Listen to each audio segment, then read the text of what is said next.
Good morning, and welcome to this episode of Cup of Tech, casual conversation, usually over a cup of coffee. My cup today is my Dancing Bitmoji brunch cup, and there is coffee in it. What's in your cup this morning? I'm Allison Schlofel, and I'm the coordinator of digital integration for South Bend Community School Corporation. And on this episode of Cup of Tech, we're going to talk about authentic assessments in our online blended learning environment. The first thing we need to do is define this term, authentic assessments. And we're going to use a Diane Conrad and Jason Opino definition that states authentic assessments are designed to actively engage students in their own learning by using real-life situations, requiring students to make connections and forge relationships between prior knowledge and skills, and allowing for multiple pathways for solutions and a diversity of perspectives. That's a lot of words.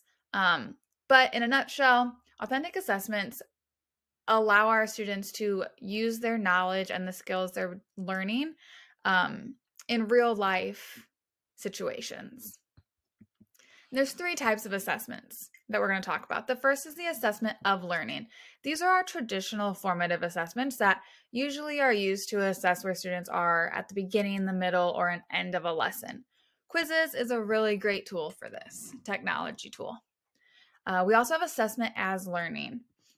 This provides students ownership of their learning and tends to implement quick feedback, whether that quick feedback be peer-to-peer feedback or teacher-driven feedback. And Flipgrid allows for this to happen. Students can talk to Flipgrid and share their information or share their knowledge and then get, whether it be teacher audio feedback or peer-to-peer feedback, very instantaneously. And the last type of assessment that we're going to talk about is the assessment while learning. This asks students to monitor their own learning, and it's usually in the form of an individual or group project. So let's dive into these three types of assessments. The first, like I said, is the assessment of learning. These are those formative assessments, those for me or for the teacher. Things to remember about this is that we need to remember our purpose. Why are we using these formative assessments? Why are we using quick checks? Or what's the purpose behind it? We also want to focus on the feedback.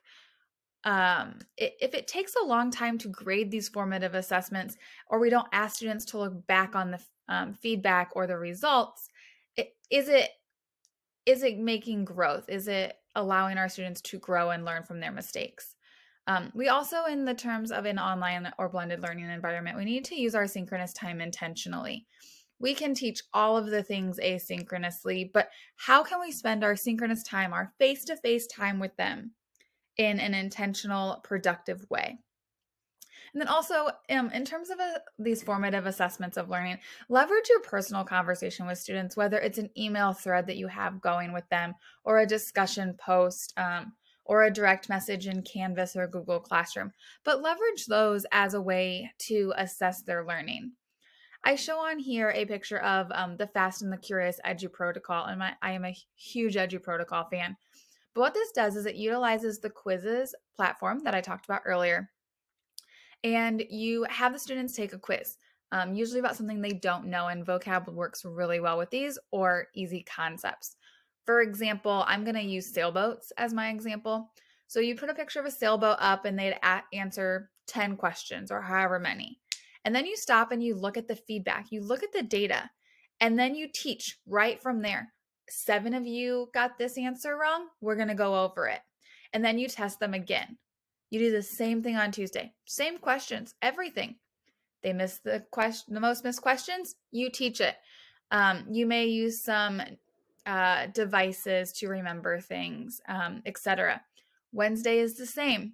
You do this every day. Again, it doesn't take very long, just a few minutes at the beginning of class. Every day until Thursday. It could also happen on Wednesday or Tuesday. Your majority scores a 95%. They've mastered it. Put it in the grade book and go. We're ready. Friday's fun day. Have them work on digital citizenship that we talked about in the past 2 episodes, etc. There are so many more ways to utilize formative assessments than just exit tickets and quick checks. The next type of assessment we're going to talk about is assessment of learning. These tend to be more of those summative assessments that kind of occur at the end of a lesson or at the end of a unit. The first reminder that I have is to stop assessing everything. Not everything needs to go in the grade book, and not everything needs to be assessed. Not every single content needs to be assessed. Rather, let's focus on performance tasks and chunking those assessments. Just like we chunk information in online blended learning environments, we need to chunk our assessments. Can we have little formative or summative assessments even along the way, and then have a performance task at the end? Based on the content standards and the knowledge that you're putting forth, what do students need to do? What can they do or show off from the knowledge and the content that you just taught them? And then also leverage the technology tools that we have for assessments of learning. We have all of these great communication tools and collaboration tools and critical thinking tools and creativity tools. We need to leverage those. So the 4 words that I just talked about were these 21st century skills, these 4 C's that we should be integrating into our assessments of learning. Are students sharing thoughts, questions, and ideas and solutions together? Are they communicating in some capacity? And are they collaborating, working together to reach this goal? Each of our students are so unique and talented in their own way. Let's mesh them together and teach them how to effectively collaborate in order to achieve an ultimate goal. Are we focusing our assessments on critical thinking, looking at problems in a new way, and even across subjects and disciplines? The English teacher, are you asking the social studies teacher or the science teacher to collaborate and make a project together? I did that all the time in the classroom. Social studies tends to be a little easier than finding comparisons with science, but it is doable.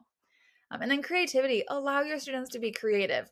Some are going to not enjoy being creative, and they're going to have a lot of words and just writings.